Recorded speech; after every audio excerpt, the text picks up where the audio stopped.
നല്ല ആവി പറക്കുന്ന ചൂട് ചോറിൻ്റെ കൂടെ കഴിക്കാൻ പറ്റിയ ഒരു സ്വാദിഷ്ടമായ ചമ്മന്തിയാണ് നമ്മളിന്ന് തയ്യാറാക്കുന്നത്. വറച്ചമ്മന്തി നല്ല രുചിയാണ്. ഇപ്പം നമ്മുടെ വീഡിയോയിലേക്ക് ഒരിക്കൽ കൂടി സ്വാഗതം.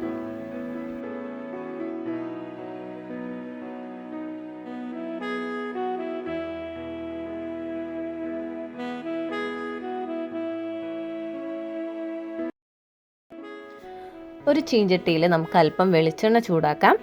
വെളിച്ചെണ്ണ ചൂടായ ശേഷം അതിലേക്ക് 1 ടേബിൾ സ്പൂൺ ഉഴുന്നൊന്ന് ചെറിയൊരു ചോപ്പാകുമ്പോഴത്തേക്കും അതിലേക്ക് വറ്റൽമുളക് ചേർത്ത് കൊടുക്കാം.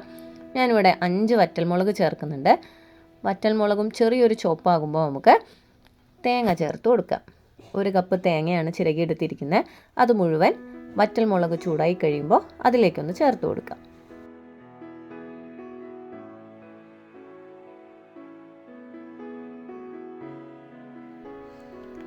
തേങ്ങ ചെറുതായിട്ടൊന്ന് ചൂടായി കിട്ടിയാൽ മതി. നല്ല ബ്രൗൺ കളറൊന്നും ആവണ്ട.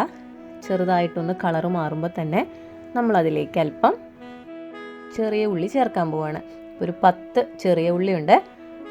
അതുപോലെ തന്നെ ഒരു വലിയ കഷ്ണം ഇഞ്ചിയും. ഇഞ്ചി ചെറുതായിട്ട് നുറുക്കിയാണ് ചേർത്ത് കൊടുക്കുന്നത്. അതും കൂടെ ചേർത്ത് ചെറുതായിട്ടൊന്ന് ഇളക്കാം.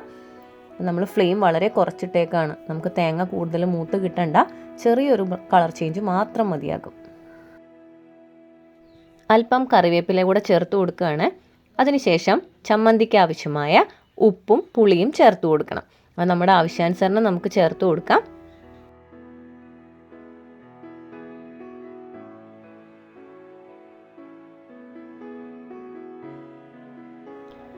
ശ്രദ്ധിക്കണം, നമ്മൾ വളരെ ഫ്ലെയിം കുറച്ചിട്ടിട്ടാണ് ഇതെല്ലാം ചെയ്തെടുക്കുന്നത്. അതുകൊണ്ട് തേങ്ങ കൂടുതലും മൂത്തിട്ടില്ല. ഉപ്പും പുളിയും ചേർത്ത് നന്നായി ചൂടായി കഴിയുമ്പോൾ ഫ്ലെയിം ഓഫ് ചെയ്യാം. ഫ്ലെയിം ഓഫ് ചെയ്തതിന് ശേഷമാണ് ഒരു 1/2 ടേബിൾ സ്പൂൺ കാശ്മീരി ചില്ലി നമ്മൾ ചേർത്ത് കൊടുക്കുന്നത്. കാശ്മീരി ചില്ലി കൂടെ ചേർത്ത് നല്ലപോലെ ഇളക്കി യോജിപ്പിച്ച് ചെറുതായിട്ടൊന്ന് ചൂടാറിയ ശേഷം നമുക്കിതൊന്ന് അരച്ചെടുക്കാം. വെള്ളം ഒട്ടും ചേർക്കാതെയാണ് നമ്മളിതൊന്ന് അരച്ചെടുക്കുന്നത്.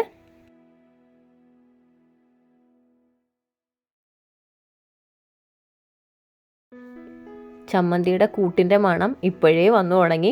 നല്ല മണം വരുന്നുണ്ട്. നല്ല സ്വാദിഷ്ടമാണ്. അപ്പോൾ നമ്മളിത് അരയ്ക്കുന്ന സമയത്ത് അല്പം കറിവേപ്പിലയും കൂടെ, പച്ചക്കറിവേപ്പിലയും കൂടെ ചേർക്കുന്നുണ്ട്. പച്ചക്കറിവേപ്പിലയുടെ മണവും കൂടി ആയിക്കഴിഞ്ഞപ്പോൾ ചമ്മന്തി സൂപ്പർ. അപ്പോൾ നല്ലപോലെ ഒന്ന് ചതഞ്ഞ് കിട്ടി. ഇനി അതിലേക്ക് അല്പം വെള്ളവും കൂടി ചേർത്ത് ചെറുതായിട്ടൊന്നും കൂടെ നമുക്ക് ചതച്ചെടുക്കാം.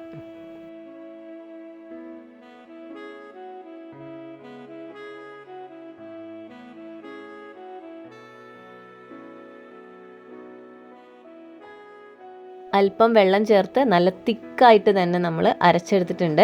അപ്പോൾ ചമ്മന്തിക്ക് കൂടുതൽ അരഞ്ഞു പോകണ്ട, ചെറുതായിട്ടൊന്ന് അരഞ്ഞു കിട്ടിയാൽ മതി. സ്വാദിഷ്ടമായ നല്ല മണമൊക്കെ വരുന്നുണ്ട്. അങ്ങനെ നല്ലൊരു വറച്ചമ്മന്തി നമ്മൾ തയ്യാറാക്കി കഴിഞ്ഞു. അപ്പോൾ നല്ല ആവി പറക്കുന്ന ചോറിൻ്റെ കൂടെ വേറൊരു കറിയും കൂടാതെ നമുക്ക് നല്ലപോലെ ചോറുണ്ണാം. നമ്മുടെ വീഡിയോസൊക്കെ കണ്ടു കഴിയുമ്പോൾ ലൈക്ക് ചെയ്യാൻ മറക്കല്ലേ. അതുപോലെ തന്നെ മാക്സിമം നമ്മളെ സപ്പോർട്ടും ചെയ്യണം. അപ്പോൾ പുതിയൊരു വീഡിയോ ആയിട്ട് വീണ്ടും വരാം. താങ്ക്